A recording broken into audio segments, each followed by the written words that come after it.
As crazy as it might seem, writing is a little bit like going to a party.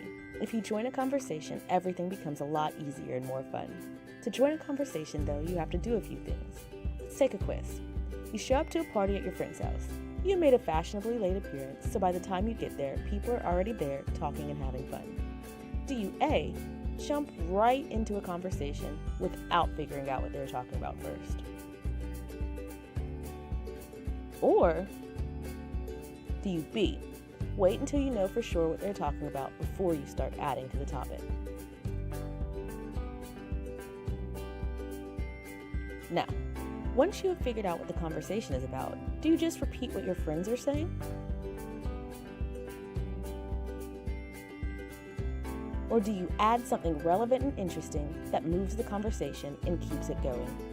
Hopefully you pick the second choice to both of those questions. Well, believe it or not, writing a research paper has a lot of the same elements as joining a conversation at that party. In Voices in the Parlor, we are told that, while a parlor analogy might be old news today, the idea of a conversation taking place within a designated space is still vital to our understanding of disciplinary knowledge. In other words, your knowledge of proper party talk will actually help you write better papers. When it comes to papers, listening means researching. So what is research? Research is your evidence and proof.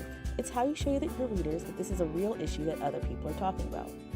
Charles Lipson describes research as the work needed to provide information, context, and contending perspectives about your topic. To do this, you first have to know your topic. Eric Ringmar compared writing a research paper to writing a mystery novel, which starts by examining some established facts. Someone died, and here's what we know about it. In the academic paper, your topic is the dead body that has to be examined before you can solve the case. Doing research helps you get all the information about the subject that will later help you with the rest of the paper, where, to continue the mystery theme, you will then solve the crime. Along with figuring out your topic, you need to find sources that will help you support your claim. There are a lot of places to find good sources. For example, you can check the library, use the materials from class, search reputable websites, or look at journals or scholarly publications. But make sure you find reliable sources. You can do this by checking the source's research. Are their methods scientific? Looking at the quality of the people they cite, looking at who they are, have they been in the field for a long time, and figuring out who else is citing them. For more help, check out Valerie Broden's book, Assess and Select Your Sources. To see why verifying sources is so important, let's go back to that party. Imagine overhearing something that you don't know if it's true. You decide to trust the person who said it anyway, though. You then show off your new information, and it turns out it was wrong. That could be embarrassing, right? A little bit of verification can make sure you don't have to go through that. The last thing we'll say for now about research is that it is vital to remember to correctly cite your sources. You wouldn't take credit for your friends' ideas because they wouldn't like it. Well, the people who help you form your paper want credit too. Plus, you don't want to get in trouble for plagiarism. And remember, you don't just cite direct quotes. If you took ideas and information from a source, let people know where you found it. After you have listened, it is time for you to join in. Just like at that party, this means you should add something new instead of just summarizing.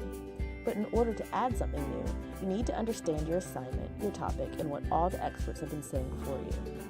If you are having trouble with any of those, take some time to make sure it gets cleared up.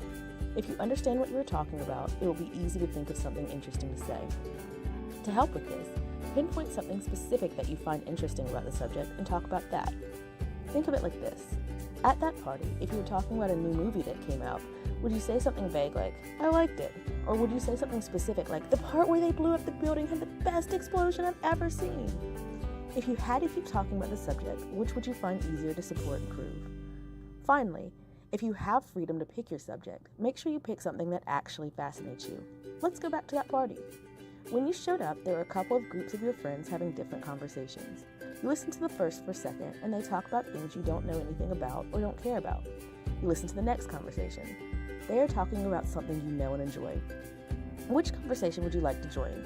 Which conversation would you find easier to talk about? Well, the same can be said about the topic of your paper.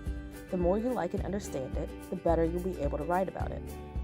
According to Lou LeBrun, teaching writing should be about considering material which is of importance to the writer and in which he has consequently some faith. That is because when you feel strongly about your subject, you'll naturally feel better about writing or talking about it. And that's it. a little bit of listening to others and adding new things, and you're part of the conversation, whether that convo takes place at a party with your friends or in your academic paper.